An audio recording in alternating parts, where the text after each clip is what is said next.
And I want to say thank you to the Lieutenant Governor and Mrs. Crosbie for inviting us, the LGBT community, into your home here today. I want to also say thank you to the Pride Committee for this honor, and to all of you that could make it here today. I'm extremely honored to be the recipient of this award, and I accept this not only as a personal acknowledgement, but on behalf of the entire LGBT community, especially our youth. When I stood up to be counted, I did it sort of because of me. I was exhausted hiding in my classroom. I couldn't do it anymore. And I also did it for the youth. I believe schools have the power to build understanding. As I quote from an international gay and lesbian youth group in Europe, education is our greatest force for change in society. It must be a vehicle for promotion of human rights, teaching every student from the earliest age to empathize with others and to value and accept the wonderful diversity of humankind. As a society, we must strive to create an ideal of human decency, not a narrow-minded and prejudiced one. Without inclusive education, prejudice grows among us like weeds. We are all influenced by societal and cultural attitudes and ideas about sexuality and gender roles. As a board member of Egale Canada, I want to say the primary focus of our organization is our Safe School campaign. The launch of our GSA website is designed to empower students themselves to form gay-straight alliances in every school across Canada. It's time to put an end to homophobic and transphobic bullying in our school system. And again, I want to come back to that today is very significant for the LGBT community in Newfoundland and Labrador. We are here at Government House. This is a major door opening to our community. And again, I want to say thank you. I just want to throw in one comment about my parents who were liberal and who loved and adored you throughout your career. So I had to throw that in there. I had to. Many times you were the conversation around our dinner table. So I had to say that. But back to why we're here.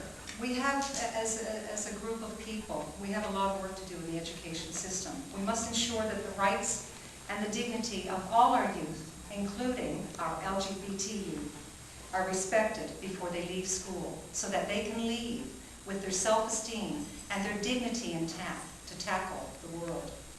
A world of human decency is one we all must hunger for. We must dream of a better world and an equal society for all individuals, including gay, lesbian, bisexual, and transgender individuals.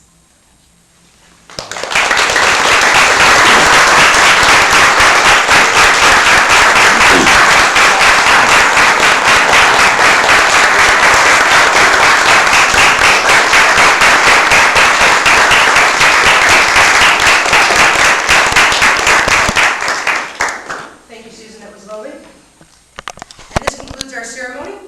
Thank you all for coming. Let me say another couple of words. Oh, seeing who you are. I forgot to mention now the deputy mayor here, Shani Duff, and I think it's Councillor O'Leary, and our both here. And you're welcome, of course, and I've known Shani for many years. She's got a great record of service at City Hall. And I wanted to mention that we have this is our first occasion when these ceiling pictures have been on the wall here in Government House. They were 20 years ago. The artist George Noserby, who lived in Hibbs, called Hibbs Cove now, but he used to be Hibbs Hole, and as far as I'm concerned, it's still Hibbs Hole. Much better name than Hibbs Cove. But he was an artist, and he wanted to go to the seal hunt, and he went to the seal hunt on the Chesley A. Crosbie, which was used for the seal hunt in addition to being a cargo carrier. Percy Crosbie arranged it for him, and his wife published, his second wife published a book just about a month ago, which was printed by the Evening Telegram's publishing division. It's a beautiful book on his trip to the seal hunt based on his diary and what he experienced out there.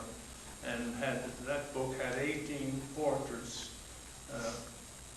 There's now, in this room, we have 6 or 5 of them, and 3 outside in the hall there. And Percy Crosbie, at the end of the voyage, they were stuck in the ice for about 30 days out there on that particular trip. Percy bought the paintings from George Crosbie and presented them, gave them to the city of St. John's. He'd been down with the city ever since, but the city had them placed in above the council chambers, and you know how august the council chambers are.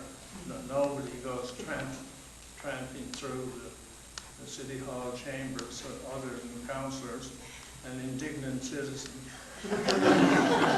So these paintings have not been seen by the public, basically. And I contacted the city a few weeks ago. Mr. Penny and the city agreed that while we're here in Government House, we could have a loan of, I think we had 8 of the paintings that George Crosbie did. Now in this room and outside in the hall there, because I'm a supporter of the seal hunt, which has gone on in this province for 3,000 years, and we would never have survived here without it. It's just like the beaver. We wouldn't even have Canadians if they hadn't killed beavers when they came over to make a living and so on. But I won't know all that now. But I just want to thank the Deputy Mayor and Councillor O'Leary and the City Council for lending us these paintings to put up. I think they've enhanced this room a lot, and they're now somewhere where people can see them.